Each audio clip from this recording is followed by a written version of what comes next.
I think all of this starts, whether you're monogamous or a poly relationship, with self-discovery, Love that. self-assessment. Yes. You have to be very confident in who you are in order to put yourself out there. And you could, it's true in a monogamous relationship or poly. The big difference is that any flaws in your personality, any issues that have been messing your relationship up in the past are quickly exposed when you are with multiple partners.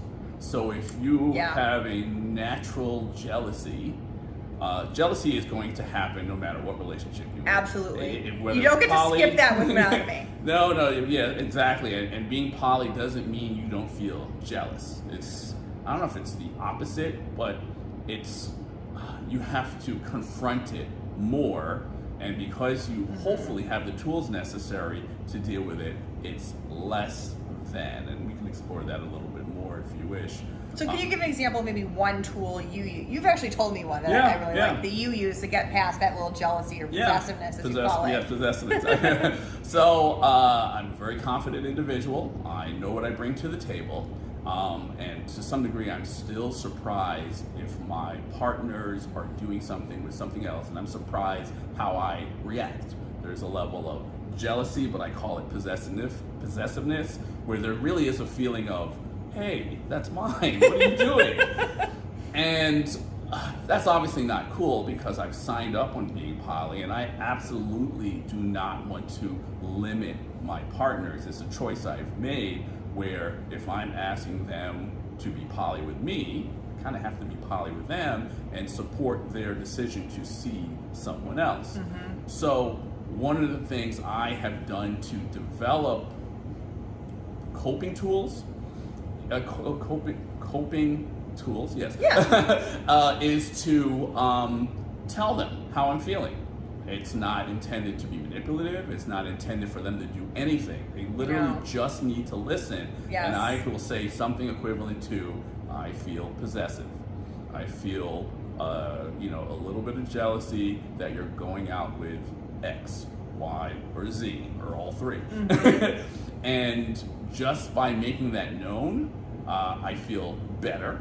I think on some level, my partners feel they know I care enough to be a little bit possessive, and I think that's a level of security and comfort, knowing that yes, he still cares enough on what I do, and it's no level of complacency there, and it seems to work for me.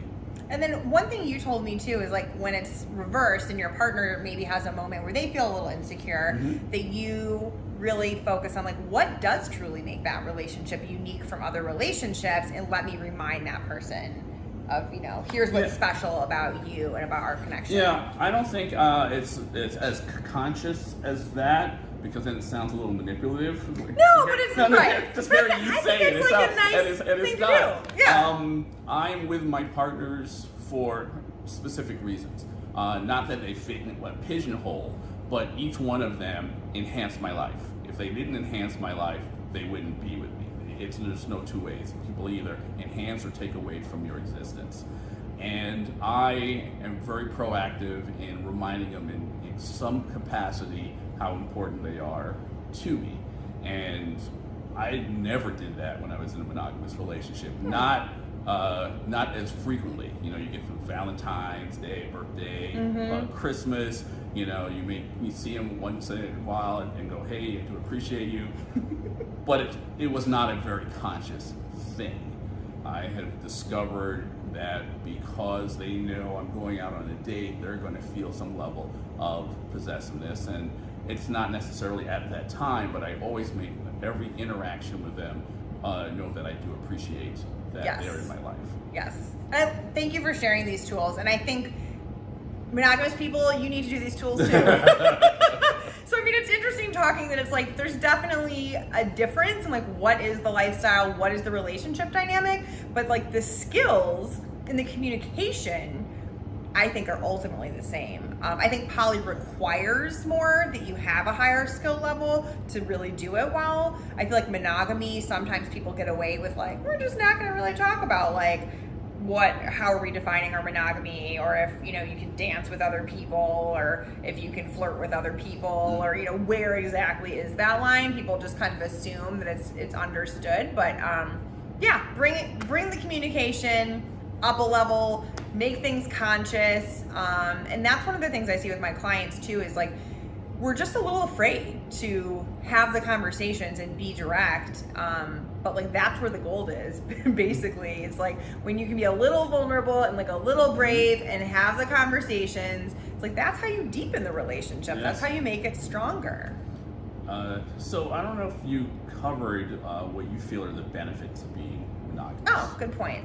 So for me, it is that feeling of security. So when I'm seeing someone and they're going on all these dates with other people and I feel like I don't have access to them, maybe when I need to, that's actually part of why the open relationship ended. Is there was a moment where it's like I didn't know this person was going on a date and we normally talked at night, and I was just like, I know this is not what I want. And there was a different dating situation prior to that one I had that was also open, and it was a similar feeling where he would be out on dates with other people, and I was just not really okay with it. Like I kind of like don't know how to describe. I feel like I'm not describing it very well. Were but you dating as well? So the first guy I tried it with, I was also seeing someone else, and he wasn't at first. So basically, it's like I was having my cake and eating it too. And so it was like it was a one-sided open thing, and then it kind of swapped where I stopped seeing that guy and he started dating more, and I was like, oh, this is uncomfortable.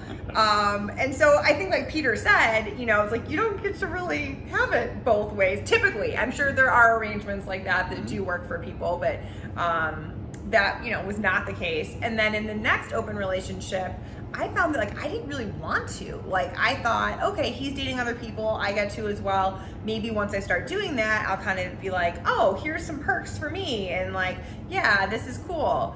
And instead I was like, I don't even really want to be going on this date. Like I just really like this person that I'm dating. Like why am I doing this? I feel like I have to. Like that seems dumb. So for me, it was just like, I just really like this person. I just want to keep spending all my time with them. So it was just kind of this natural instinct thing. See, yeah, that's foreign to me. Yeah. But like that's what I think is so cool about this. Like my whole goal in like working with my clients is like it's not one size fits all, It's like do what works for you and give yourself the space to explore until it does become clear, So like I said, I had to try open with a couple people before it became clear that, okay, it's not just this person. It's not just this one not being a good communicator. It's just, it's just not for me. So sometimes we gotta accept that. It's part of me, like I think I've said, I'm like, I could be polyamorous in theory. like in theory, that totally makes sense to me, that like you could love multiple people and you could just kind of not be jealous and you can kind of just rise above it and like just have this, almost like this hippie free love idea in my mind that just seems so beautiful. And then when I kind of even approached it, I was like, oh, this is not. Burn you out. Huh? Yeah. So yeah, thank you for asking that. Yeah, obviously I mentioned that it energizes me, but one of the things I had to honestly determine was how many partners was appropriate for me. Yeah. Because after a certain point, it's just ego, where you're just collecting people, and that doesn't do anyone any good. And for a long time, I thought 2 partners maximum was all I could handle. You did. I remember we talked about this. And as I became more conscious of what my needs are and how to communicate them and how to enhance my life, I determined that a third partner is something that I could do while still maintaining the original 2 relationships and still fulfilling my third partner's life as well. And it's really easy to collect people, and I think that's really wrong because now you are looking at things from a egocentric point of view, and you're going to hurt people, and that's really not the point. But if you're looking on how you can improve others' lives and how much capacity you have, and apparently it grows, so you want to keep that in mind. Really consciously think, how many individuals can you have in your life while maintaining the integrity in all of them. And that includes family. Yeah. That's, you still have to work with your family, work, your friends. You really need to look at your life as a whole and see how you can manage all these different roles that you might have. Yeah, I totally agree with that. And also, like, what are your partner's needs? You know, some people are kind of like, hey, I have another primary partner. I don't need like all that much in-person time, but this is what I need from you. Other people might need more. And so I'm guessing it also just depends on like what works for them as well. Absolutely. That's where the negotiation comes in. Yes, lots of negotiating. So yeah, anything else you want to bring up before we wrap it up? No, that's it for now. Okay, cool. So thanks for listening. We are going to record another video for you guys, so stay tuned and check that one out, and we will talk to you again soon. Bye.